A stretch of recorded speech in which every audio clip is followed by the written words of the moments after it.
shadows of the past, as from a faded tapestry of time's procession, slow and vast, I step to bid you bear with me, the while your fancy I engage, to look upon another age, an age when on the human tide the plumed wave of chivalry rose to its summit, sweeping wide across a nation's mighty sea. France never shone a brighter power than in this high, romantic hour. So come with me to France of old, to fiery days when hearts beat high, when blood was young and hate was bold, and sword crossed sword to do or die. For love and honor gloried then, and friendship reached its peak with men. Friends were friends in those brave days. Athos, Porthos, Aramis, aye, graved our hearts with a mystic phrase, bound our lives with a mystic tie. Come, stir your soul with our ringing call of all for one, and one for all. Come on! Come on! Come on!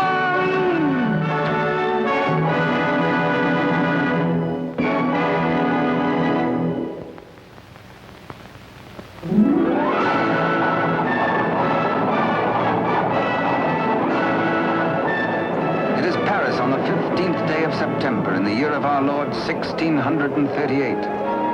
Public excitement runs high. The populace enjoy a general holiday. Impatiently, they wait for the news of an heir to the throne of France.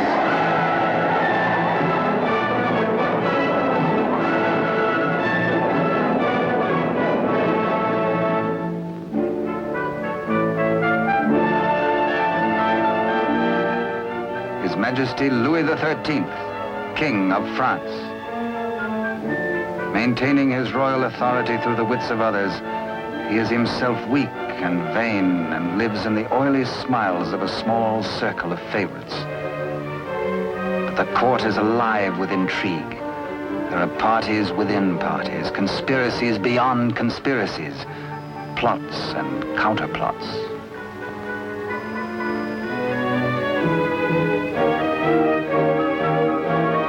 His Eminence, Monseigneur the Cardinal, Duc de Richelieu. He is the greatest statesman of the day and manipulates the strings which guide the king.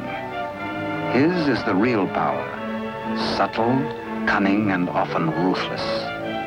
Still, no one questions his devotion to the glorious kingdom of France.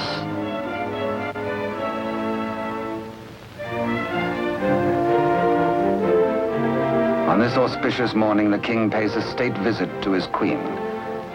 It is the custom for the sovereign and his courtiers to attend the expectant royal mother until his child is born.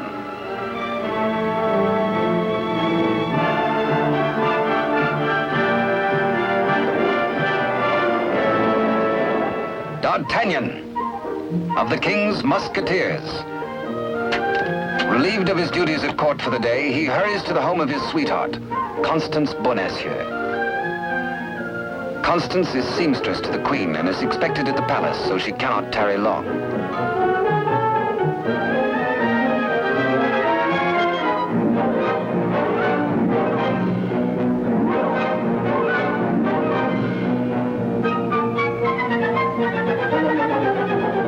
Even the most eager lover, by error, can sometimes kiss a miss, or miss a kiss.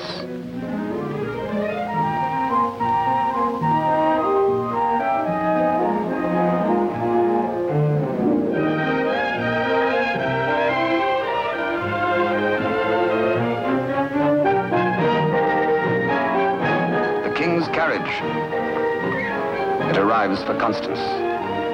She carries an infant's layette in a crocheted basket for the Queen. One kiss, one caress.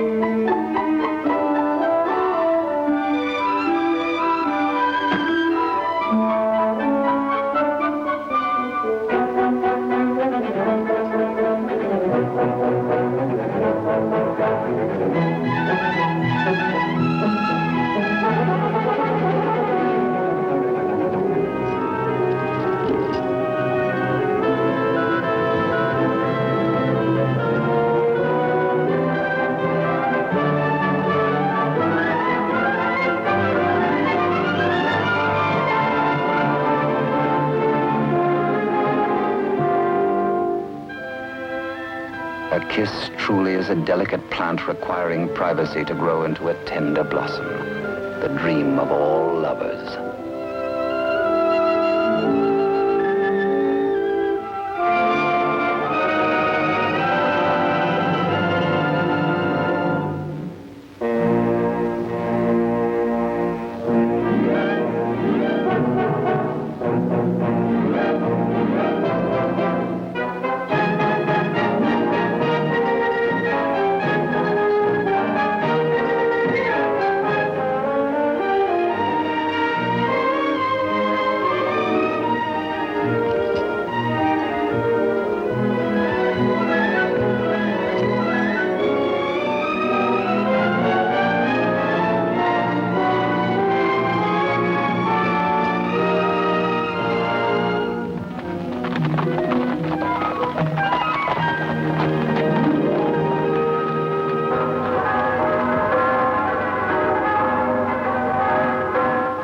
The Cathedral of Notre Dame remind D'Artagnan of his friend and fellow musketeer, Aramis.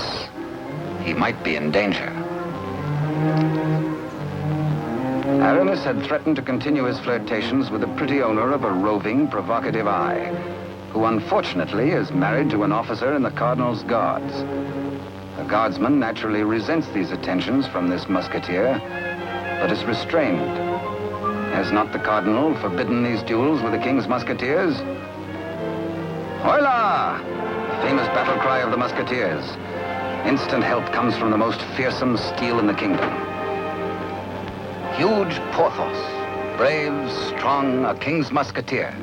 And Musketeer Athos, gentle Athos, yet a deadly swordsman is able to kill with his left hand as with the right.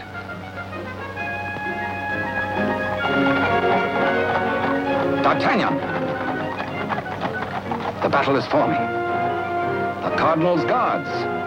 This is no private fight then, eh? The Musketeers against the Cardinal's Guard had started before D'Artagnan was born. And what are the odds? 1, 2, 3, 4, 5, 6, 10 guards to 4, 5 to 2, 2.5 to 1? Ha! Too simple. Draw your skewer, Monsieur Half Guardsman. Let's measure half a point. On guard! Come, where's your challenge now? Where's your steel? What's your fear? The law? Does the Cardinal still ban a friendly fight with a musketeer or two?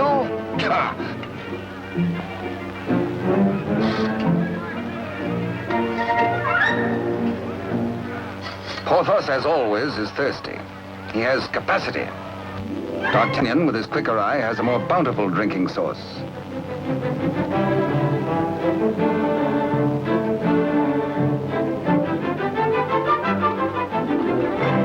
Porthos can put out a hand and pick up the pot he's slavers for. Why waste energy walking? Come, driver, come inside with us.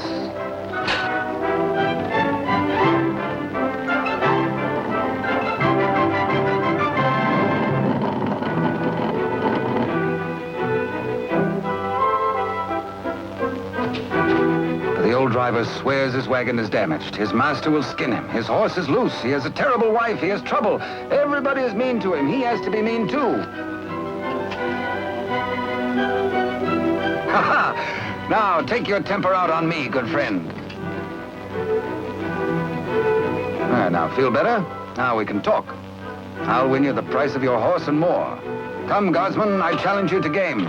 This is not forbidden you.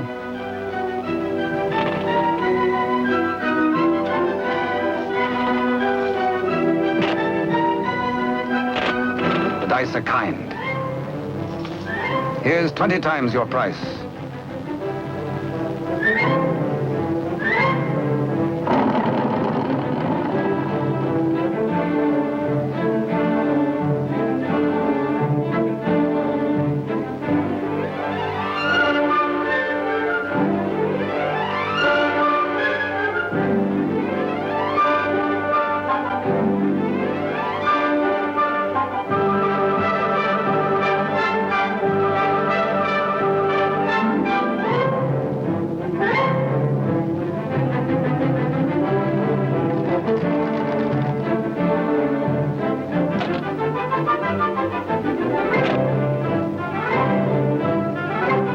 Luck riding high, D'Artagnan returns to the dice game. Laughing and playing a while longer, he wins hands down from a fat-headed guardsman while waiting for the late evening rendezvous with Constance.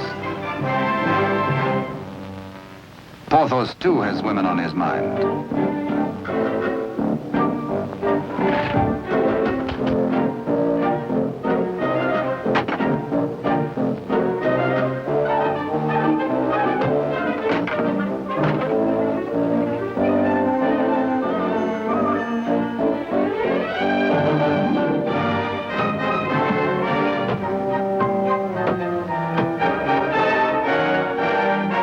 Starts the only battle the Musketeers ever lost in fair fight. Of course, it has to be with a fair sex.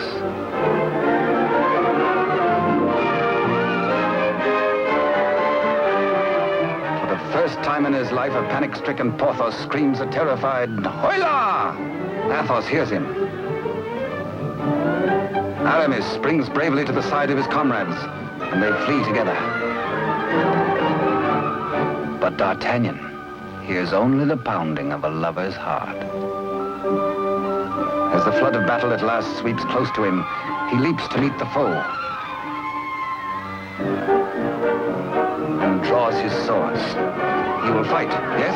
No. Yes. No, he won't. Here, indeed, discretion is the better part of valor. Caught between the she-devils and the deep blue sea,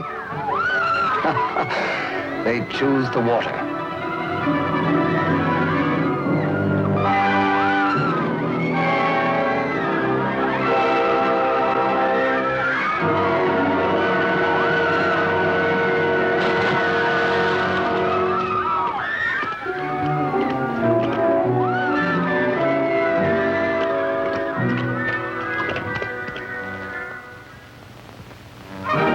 Next morning, the city is in ferment. The pressure beyond the gates is so great that the people are admitted to the courtyard.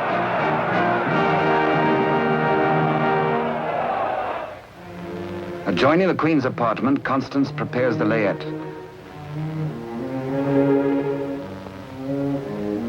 She is informed by Father Joseph, the Cardinal's trusted henchman, of the imminence of the royal birth.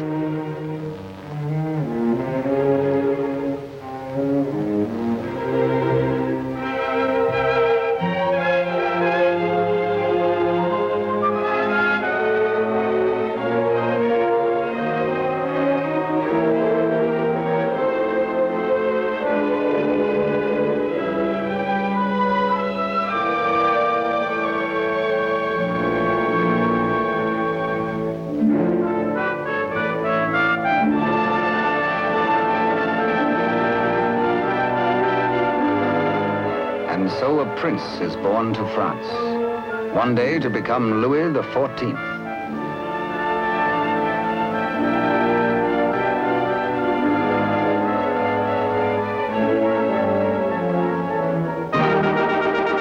By ancient custom, his royal father presents him to the people.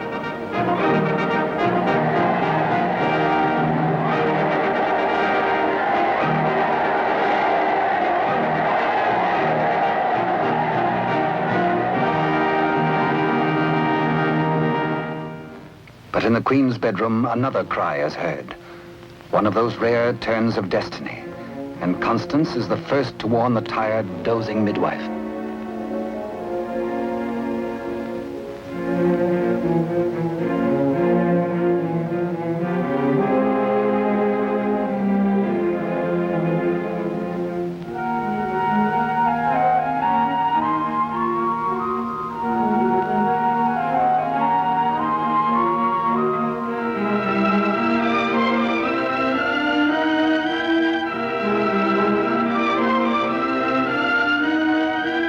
Father Joseph grasps the vast consequences of this extraordinary event. This news must be conveyed discreetly to Cardinal Richelieu before it gets abroad. He writes a message inside the wrapper of some medicine. He intends it for the Cardinal's eyes alone.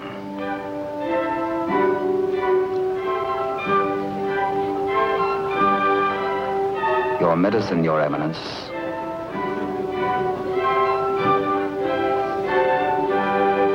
Duke de Rochefort, conniving head of the most powerful faction in court, working always in self-interest against the king and cardinal, pretending loyalty to both.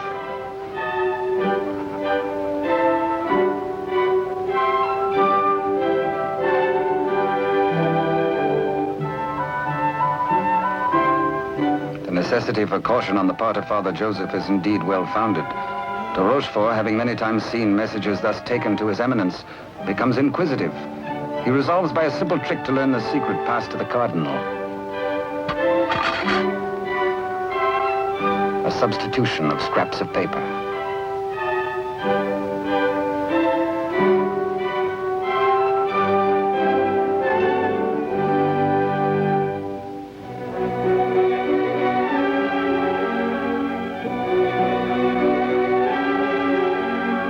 The Cardinal realizes that enemies of the regime can do irreparable damage. 2 heirs to the throne. 2 rival parties of courtiers, more quarrels, more bloodshed. Poor France, helpless, torn between 2 factions. The secret of the twins must indeed be forever guarded, if France is to have peace, and if he, the Cardinal, is to retain his power.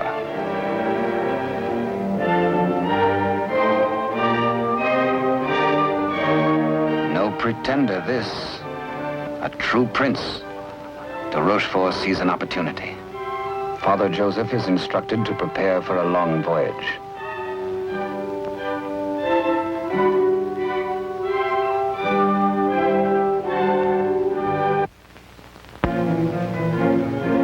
The Cardinal has a plan. He sends a page to summon de Rochefort.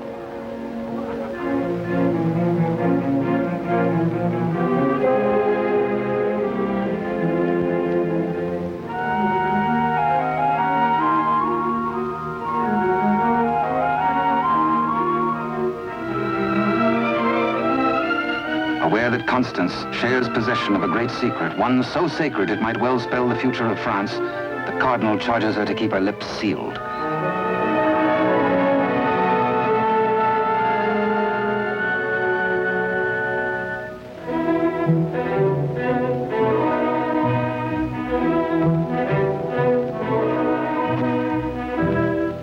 Richelieu entrusts the wily de Rochefort with Constance's safety. She must not be permitted to see anyone until further notice. The Cardinal is not at liberty to tell his reasons, but de Rochefort is making his own plans.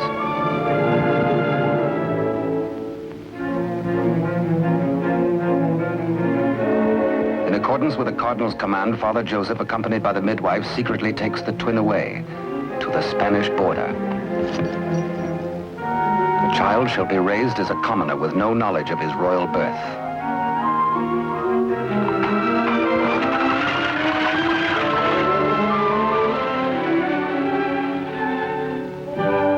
Meanwhile, in the great ballroom, the king holds a reception in honor of his firstborn. Had he known the cradle should have held 2 sons, he might have been less self-satisfied with the Cardinal's congratulations.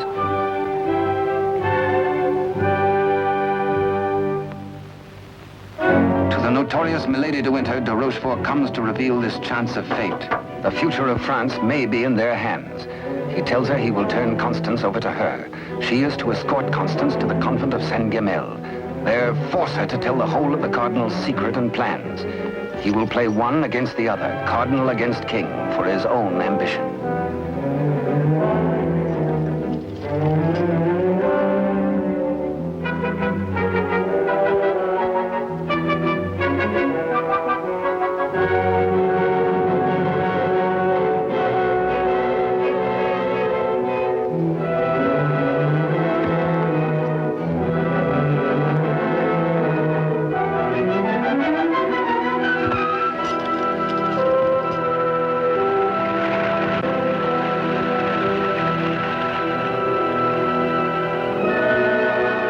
Constance to be...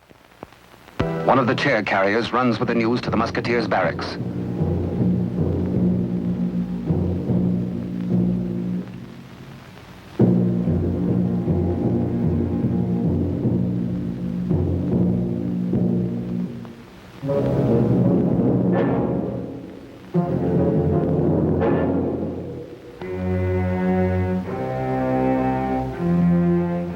D'Artagnan, wake up! Constance taken by force, by de Rochefort.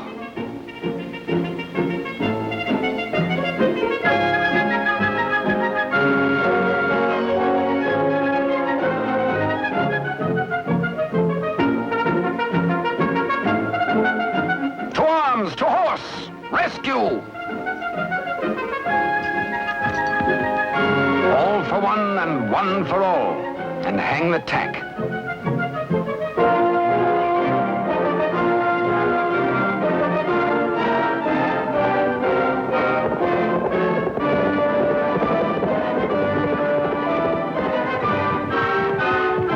The wily cheat is in no mood to cross steel with this angry Gascon bent on justice.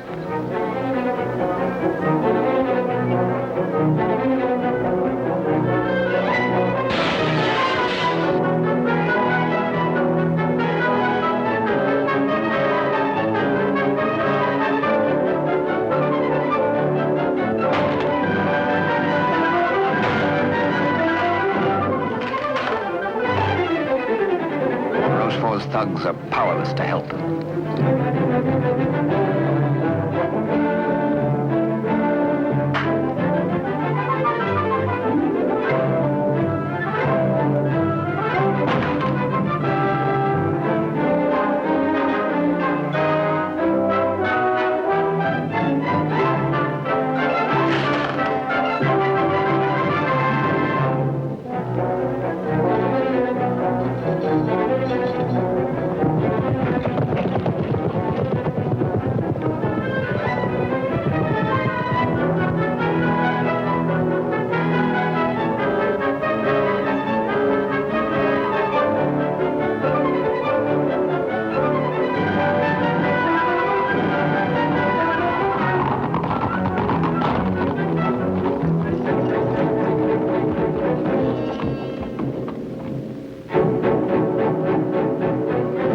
Rochefort is stubborn. He will not talk. He has to be persuaded.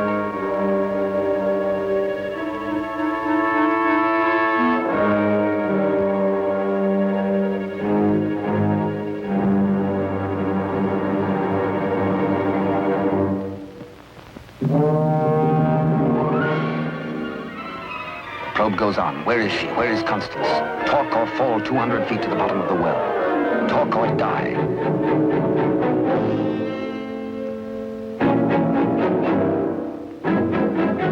The Cardinal's guard look on, afraid to act. A strand at a time, steel cuts through hemp. 3 strands of it, and now but 2.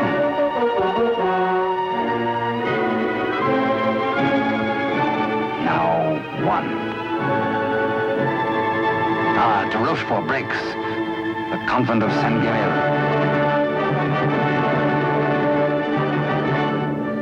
To the rescue!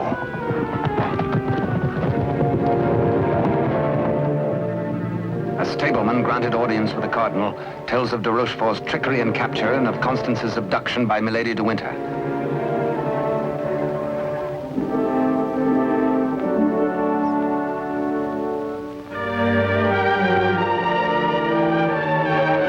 Richelieu and his escort reached the well to confront the Duke.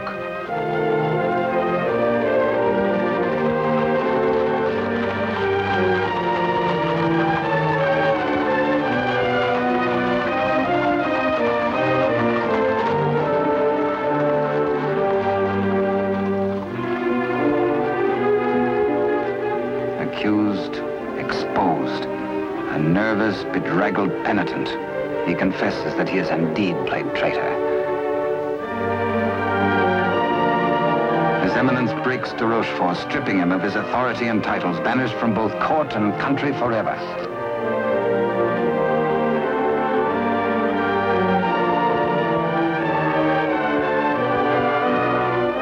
Fearing for the safety of Constance, the Cardinal speeds in pursuit of Milady de Winter.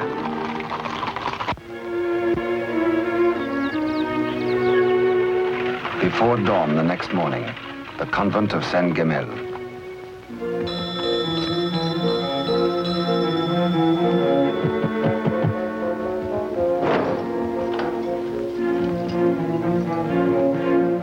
Milady de Winter assures the unsuspecting nuns her prisoner is an enemy of the state, to be confined to the convent on orders of the Cardinal.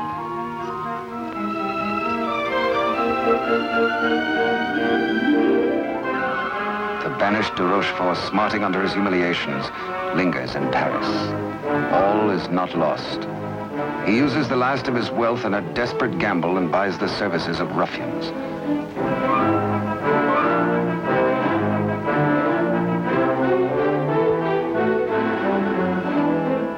Pursue the cardinal and assassinate him.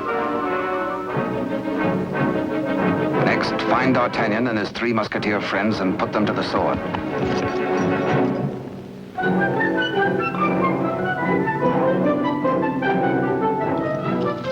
Rochefort still dreams of himself in terms of the most powerful man in France. The path to power is open if Milady de Winter secures the secret from Constance.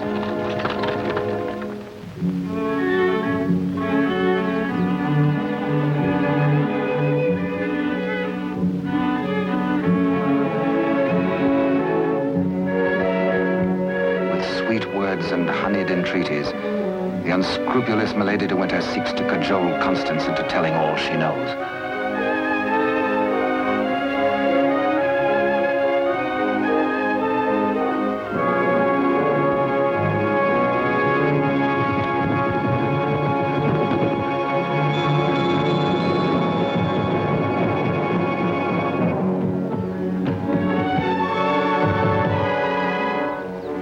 No, Constance Bonacieux is not here. But he hears her voice.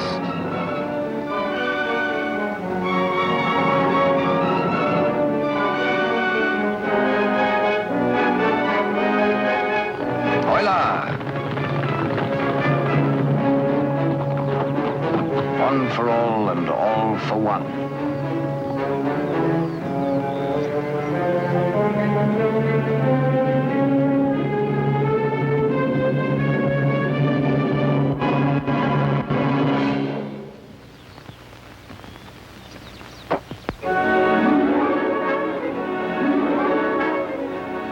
Mark of the public criminal, burnt by a branding iron into her flesh, a sign to all.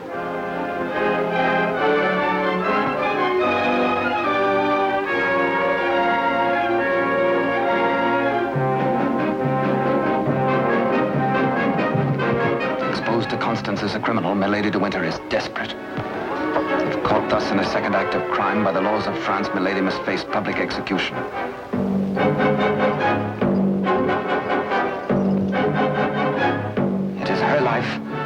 Or that of Constance.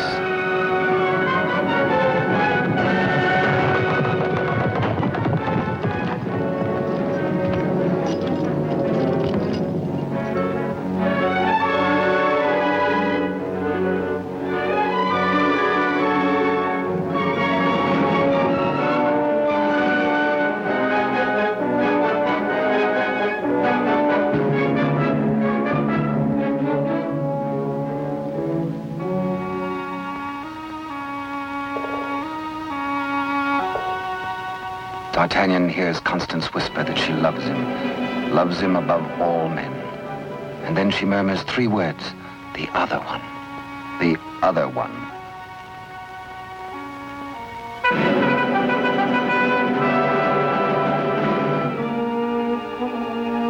D'Artagnan strains to hear the faint pulse of her words, but Constance dies. The Musketeers take Milady de Winter to her punishment.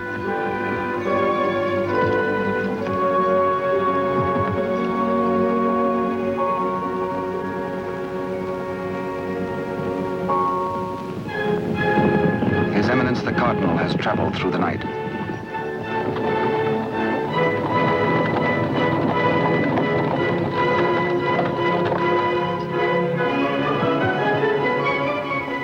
He hears the dreadful news from the Mother Superior.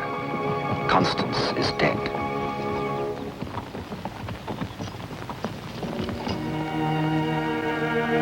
Faithful, loyal Constance.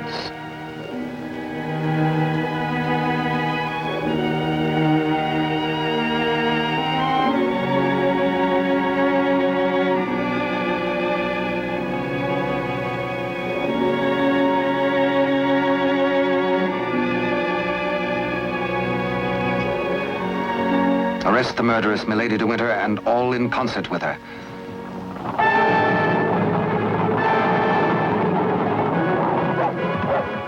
three musketeers, Athos, Porthos, and Aramis, enraged, take the law into their own hands and deliver the murderess to the public executioner and order her death.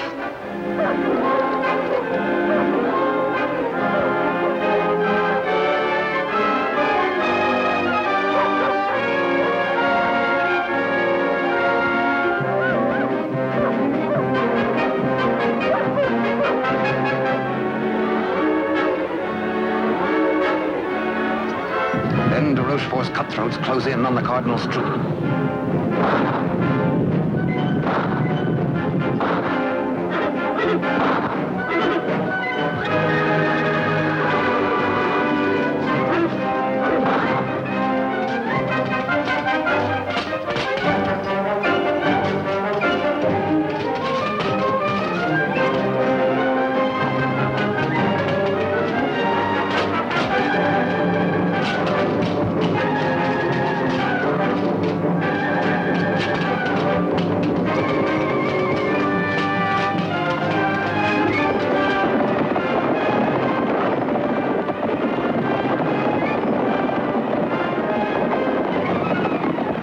Some distance away, the musketeers are captured by their deadliest rivals. The Cardinal's guard formally arrest the musketeers for continuing to take the law into their own hands.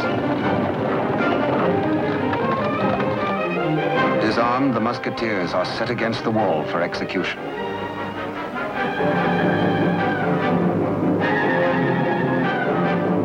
Your guards would take the lives of my friends. Single-handed, they shall have revenge. The Cardinal asks a moment to ponder.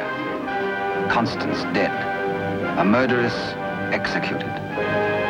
Enough blood has been shed. Now this strife twixt musketeer and guard shall end.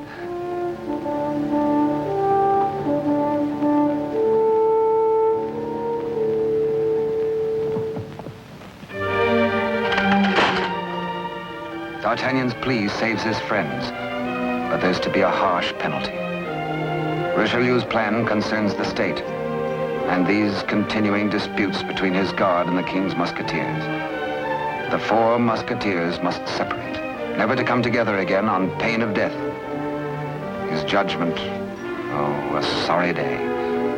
The musketeers are banished, each to his own province, never to visit Paris again, nor set foot beyond the bounds of his own fields.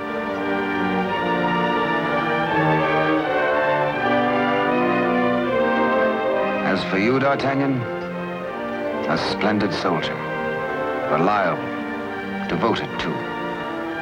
You henceforth shall be bodyguard of the future king, beloved of France, the nation's one. At one fell swoop, all strife is done. The musketeers prepare for their banishment. Godspeed, farewell.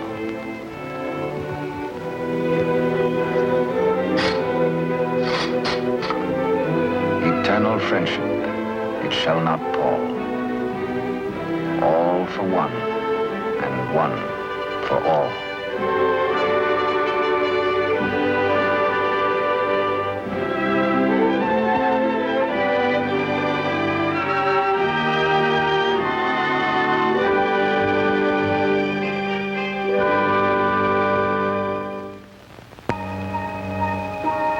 "5 years have passed.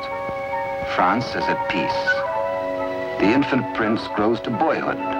Cardinal Richelieu, driven hard by the responsibilities of high office, lives in semi-retirement. And a royal father educates his son in courtly etiquette.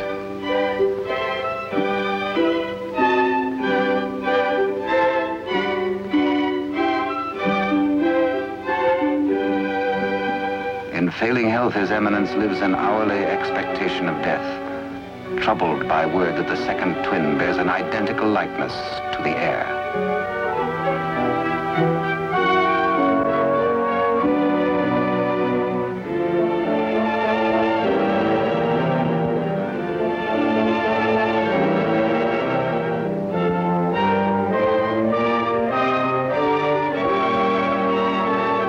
The dangers inherent are obvious and weigh heavily on the Cardinal's mind.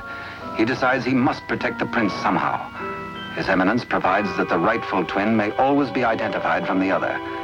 With the aid of the court jeweler, he caused a gold doubloon to be broken. The smaller piece hangs on a chain around the throat of the infant prince. And its mate he places about the neck of Captain D'Artagnan.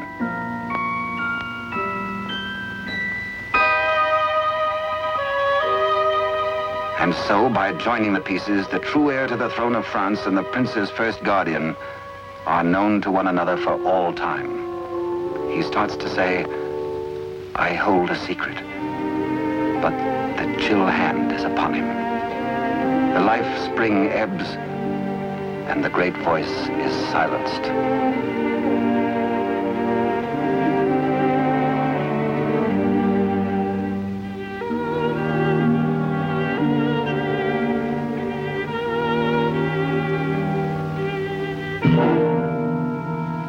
A great statesman passes into history.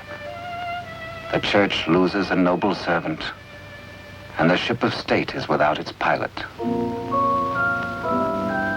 What was this secret that Richelieu and Constance shared? The other one.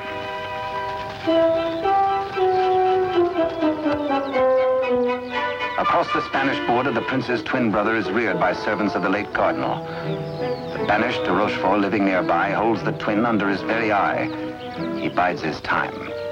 He has only to wait patiently for the proper day.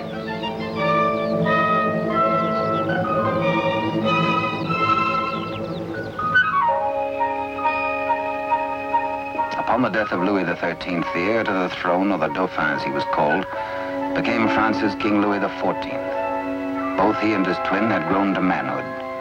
The brothers are alike as two peas in a pod.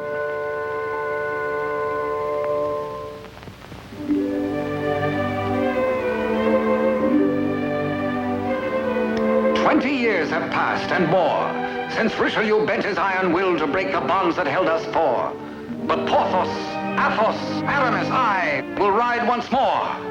Once more we'll heed the clarion call of all for one and one for all.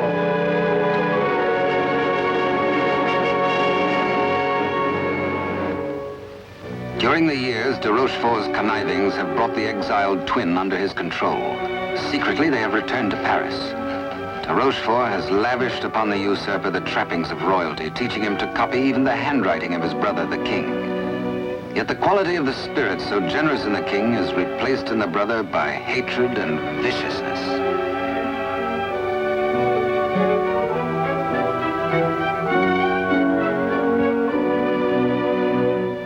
The king's valet, a de Rochefort spy, brings long-awaited news.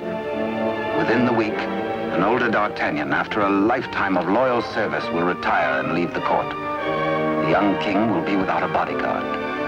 Every detail of their plan has gone over. The map, the sentries to overpower, the secret approach to the royal apartment, the signals.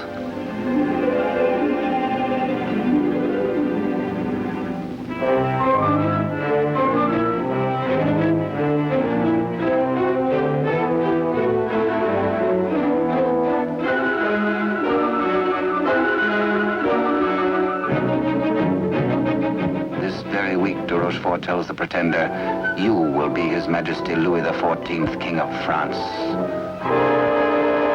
Louis XIV, King of France, spends D'Artagnan's last day in fun and gaiety. The king has applied himself to an education in horsemanship, sportsmanship, and swordsmanship. No two men were ever closer, except they were father and son.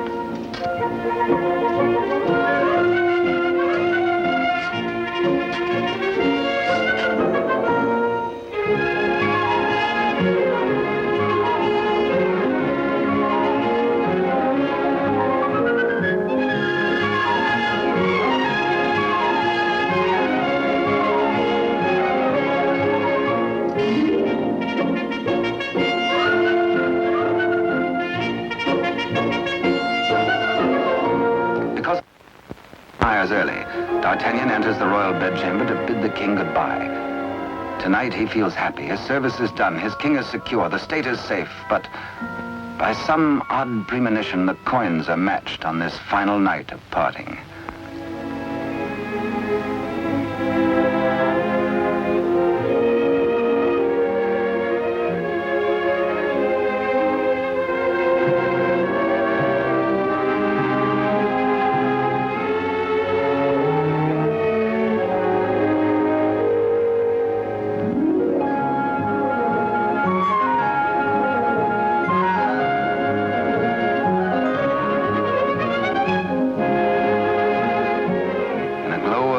memories of a delightful evening with the king, Captain D'Artagnan arrives outside his lodging and is amazed to find himself beset by ruffians.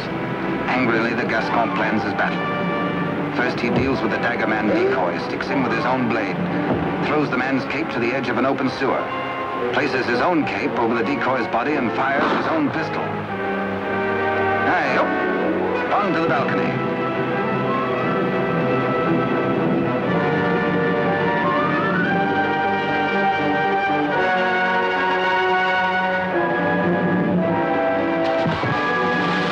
There, they believe, goes D'Artagnan.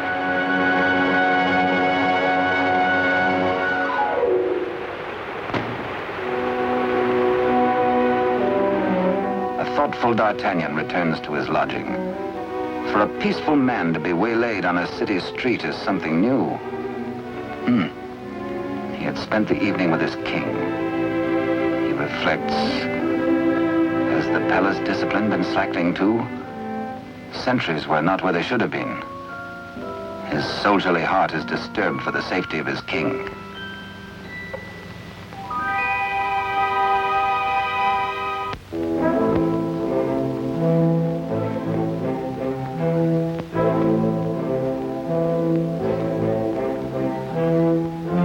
Rochefort's plan is working without a hitch.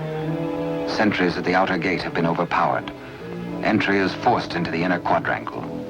The palace is entered through a servant's postern leading to long-forgotten cellars. Success. No sound, no word, no warning.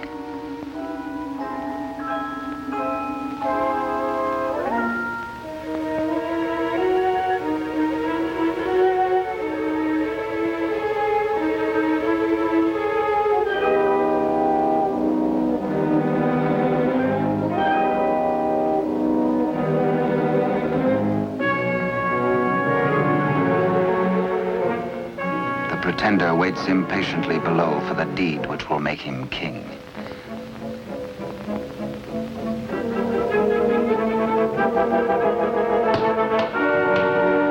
In the anteroom to the king's bedchamber, de Rochefort's maggot awaits his master's signal, ready for the final treachery.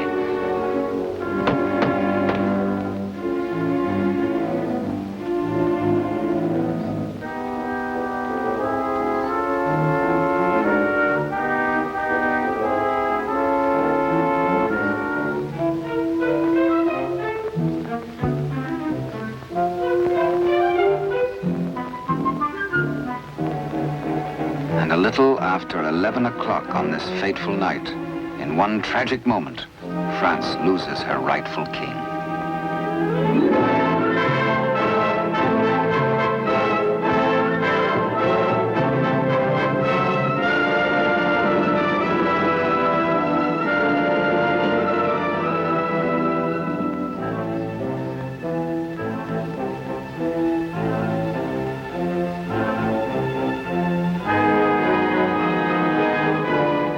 Bewildered, uncertain if he dreams or not, King Louis XIV, surrounded by strangers, looks unbelievingly at a venomously mirrored likeness of himself. The usurper watches his royal brother with a lifetime of hate.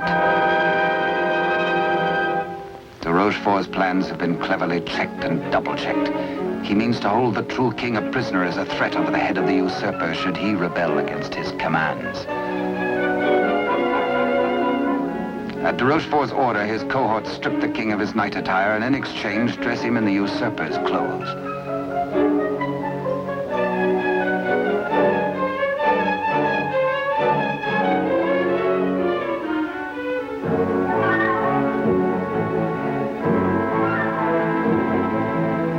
Into the palace cellars, a messenger reports breathlessly.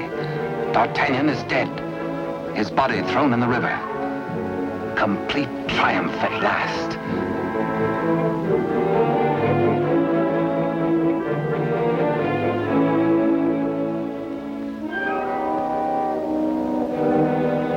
An iron mask, an invention of the devil. An iron mask, a prison within a prison, is placed over the head of the rightful King Louis XIV and locked at the neck, his countenance concealed from all men.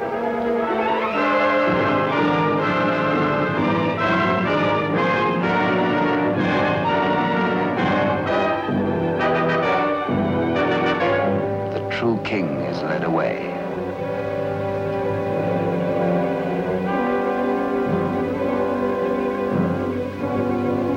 In the quiet of the royal apartments, the true king's bed is occupied by the usurper. Trusted servitors have been spirited away. The twins' lackeys have replaced them.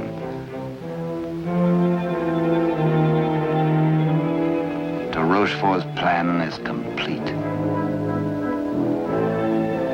Poor France. Ruled by a youth driven near to lunacy by a solitary childhood, by de Rochefort's lies, by his own poisoned dreams. Truly a madman.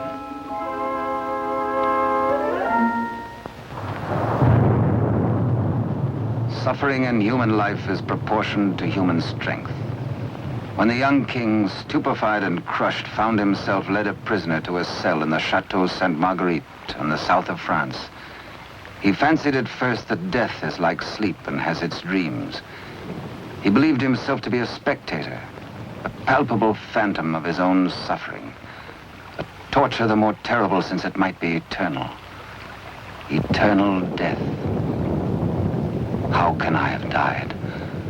I am a king, yet not a king, enthroned upon a funereal couch. No, no, dear God, do not punish me who have done nothing. Why am I thus punished?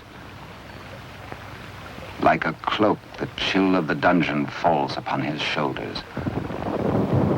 So dwells the real Louis XIV in a living hell to remain thus the rest of his days.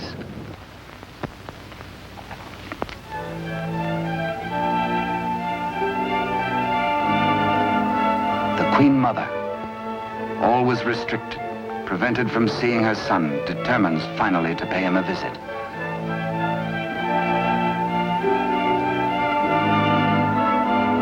In place of the affectionate and courtly Louis XIV, to her horror, she finds herself repulsed. Doubts, again doubts. What strange malady besets my son? She thinks again of the other one. De Rochefort hurries to the king's apartment, fearful that a mother's heart has sensed the truth. In pretense of humility, he asks the Queen Mother to leave. Affairs of state.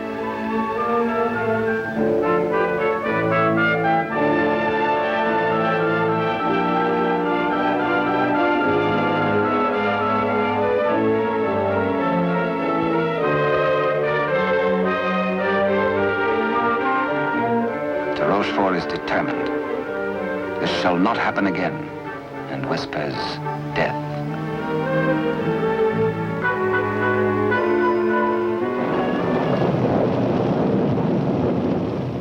Day by day, night upon night, the prisoner prays for some way to get word to D'Artagnan. A heaven-sent fisherman hoves to.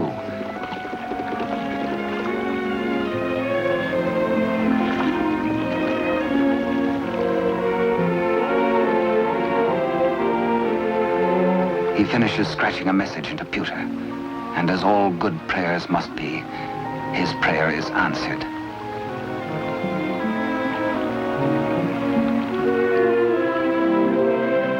Millet and mackerel are running, and then a catch, apparently from heaven.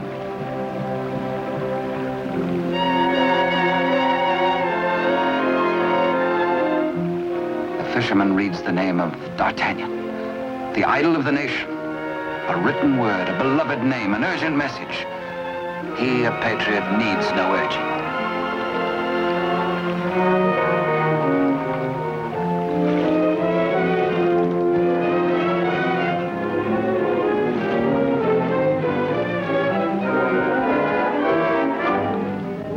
Paris goes about its daily affairs, unaware that its rightful king languishes in prison and the Queen Mother herself faces death as the humble fisherman hastens to D'Artagnan's home. D'Artagnan stays on in Paris and to his hurt amazement continually finds himself barred from the court. Day by day, week by week, audience with the king has been refused him. The fisherman blurts his weird news. A story hard to believe. A lonely castle which D'Artagnan knows like the palm of his hand. A prisoner in an iron mask behind its bars. But the signature, An etching of a coin that fits his own exactly.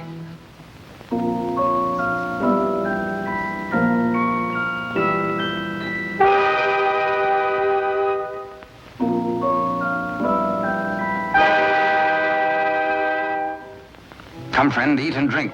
There is business at last for me at the palace.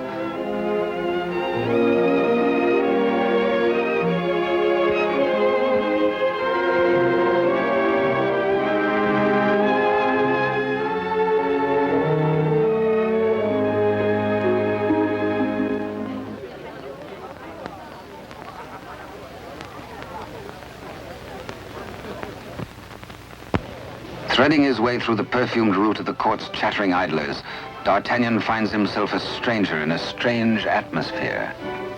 And there is reason, he thinks, for this curious tension. De Rochefort and the king. This cannot be the boy I helped nurture into manhood. This is not the face of my king. Those are not his hands that risked neither parried steel nor engaged a point. What's been happening at court? De Rochefort's back in favor, a disgraced exile once more sporting about the throne room in the king's presence. D'Artagnan is amazed and shocked. But a further shock is in store. A chain and coin is passed to de Rochefort. If he can believe his eyes, in all the years he served the king, they never left his royal person. He overhears a snatch of conversation. The other one. And suddenly he hears the dying voice of Constance. The other one. The other one.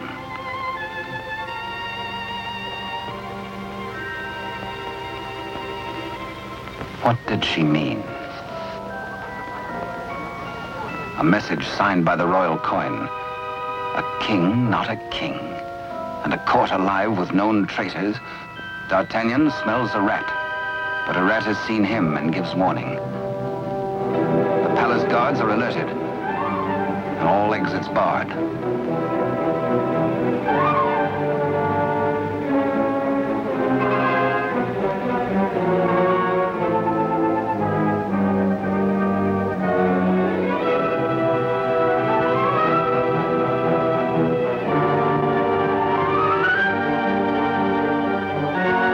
Little do they reckon with a resourceful old musketeer.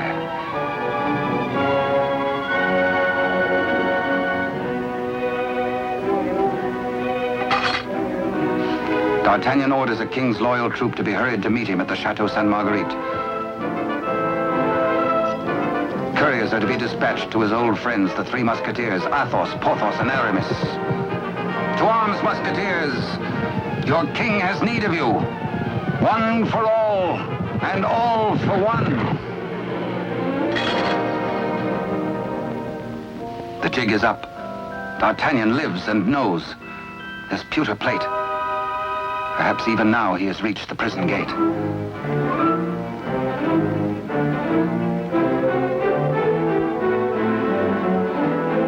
De Rochefort cannot believe his future lies in a common plate.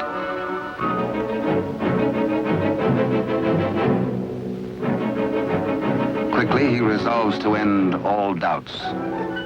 He decides to ride at the head of his troops to prevent any attempt to free the king.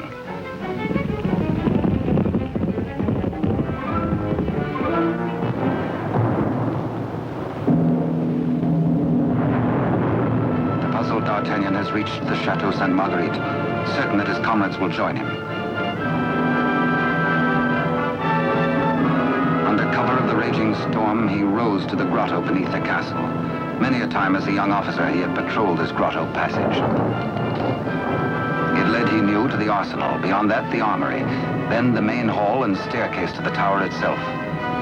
Up there is the man in the iron mask, the writer of the message.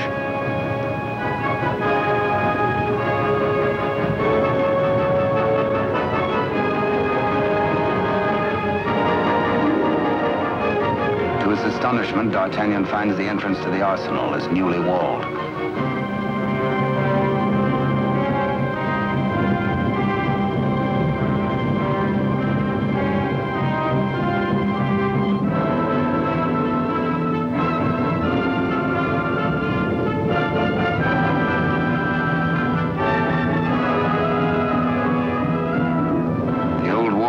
prepared to hazard it alone if necessary.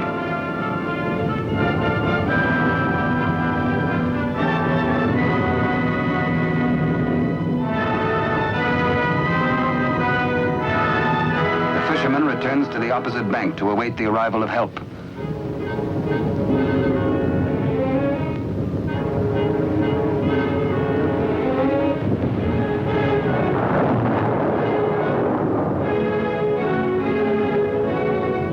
Athos, a few years older, a little more grizzled, the same brave companion as of old, ready and willing for any gambit.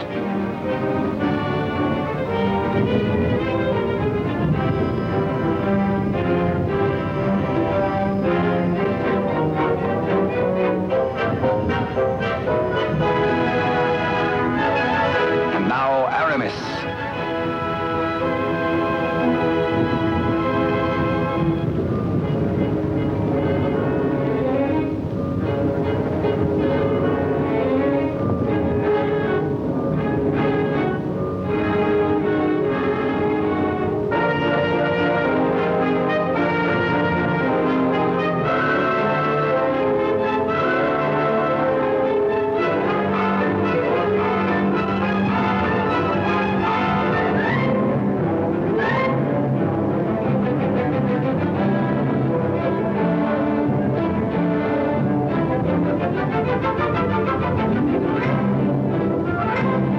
Two of the valiant comrades have arrived. No time to wait for old Porthos, no time for explanations. There's a job to be done. Forward!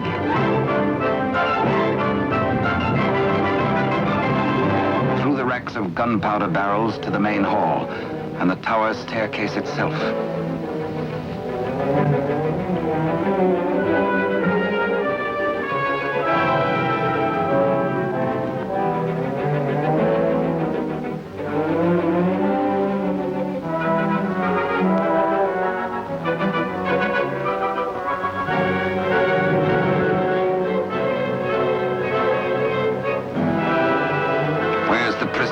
Before your gullet tastes this edge, you bloated villain.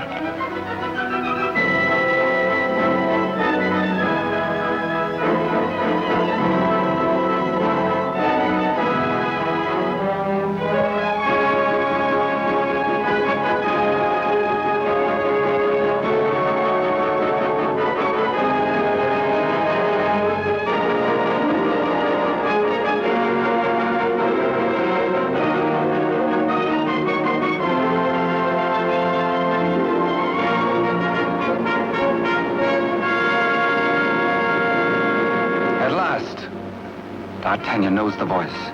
It is his true and rightful king, Louis XIV, King of France.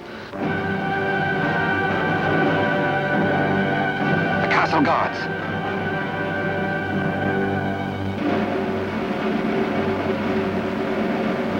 The challenge is met. Hola! The musketeers fight together again.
more eager on that account, and thirsty as much for the sight of his companions as for a little drop of blood.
All for one and one for all.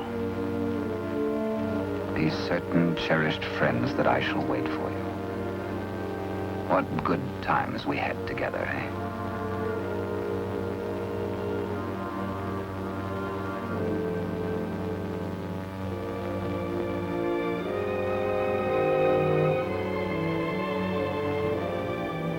Good Porthos, farewell.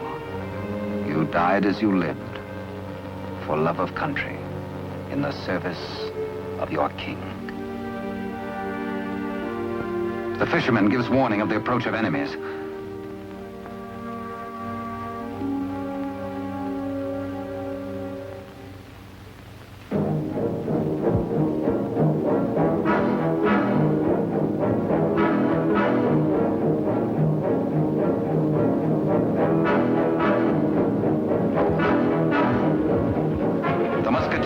The king and gallop off to Paris. De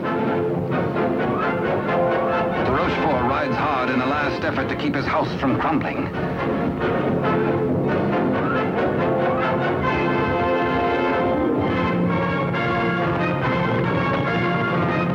The odds are 10 to 1.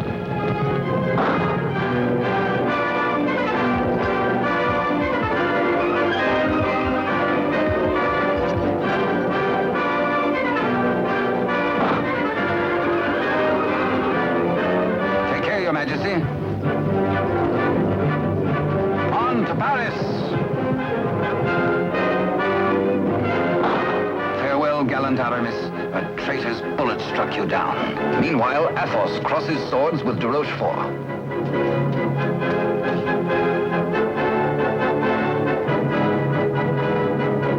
But at the highest price of all, Athos joins his comrades.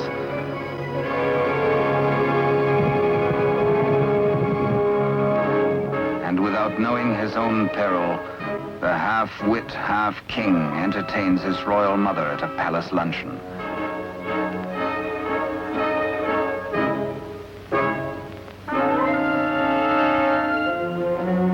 Cunningly, he says, a private matter.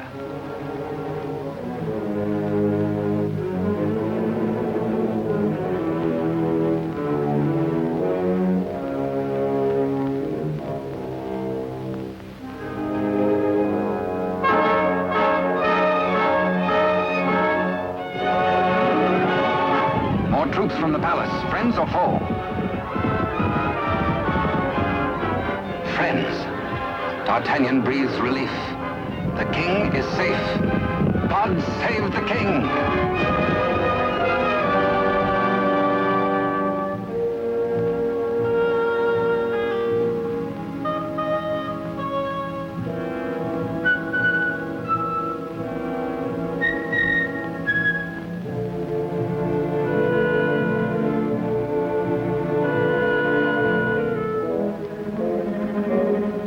The Queen Mother suspects this attempt on her life.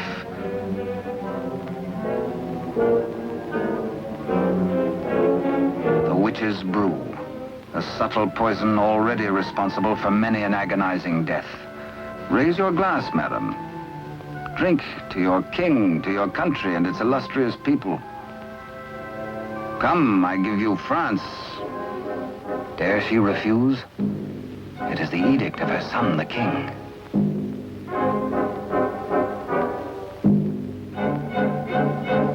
The toast, but a warning cry.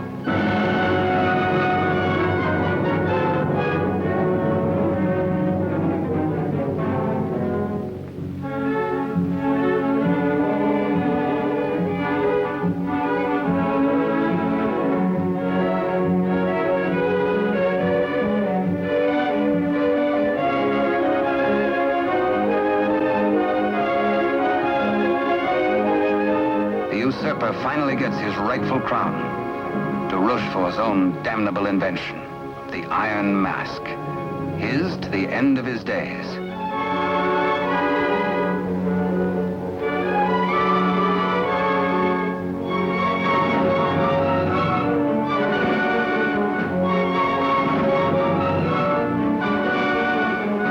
As D'Artagnan pours away the poisoned wine, the usurper takes swift, bitter revenge.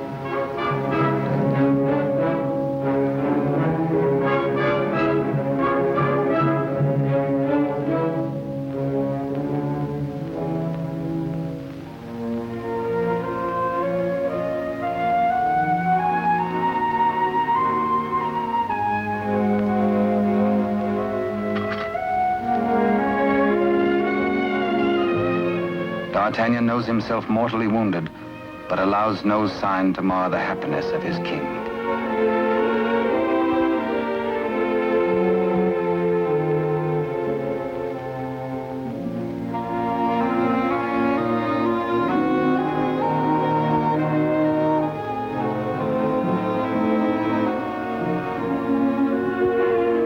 Blood, the weapon of the murderer, with crimson evidence on the blade.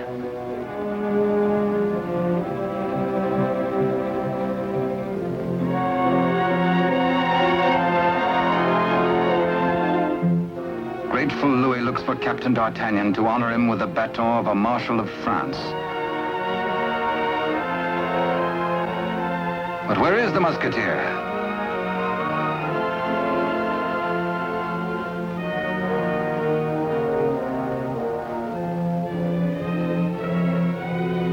The court resounds with the king's commands and his cry to find his friend and mentor. What a man may think when he knows of the approach of death is secret between himself and his maker. Perhaps the gallant musketeer thinks most of his lost love, Constance, and of all the tender, lonely years kept warm by her memory. He dies in hope of faith that she might welcome him, that once again they might be one. How can they die, these bright ones? How may such energy, once released, be prisoned by earth or stone or grave? We die as we lived, say they, with life. And with life, how can there be death? Only remember us. Only open a little book and we shall always be with you. To ride a fine horse, or to cross a sharp blade, or carouse with a barrel, or dally with a maid. Come one, come all.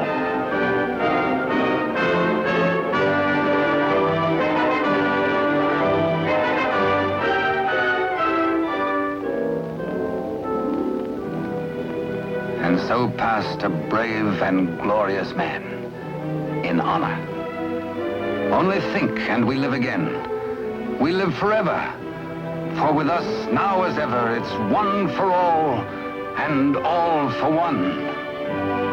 And thus it was in France of old, in fiery days when hearts beat high, when blood was young and hate was bold, and sword crossed sword to do or die. For love and honor gloried then, when life was life, and men were men.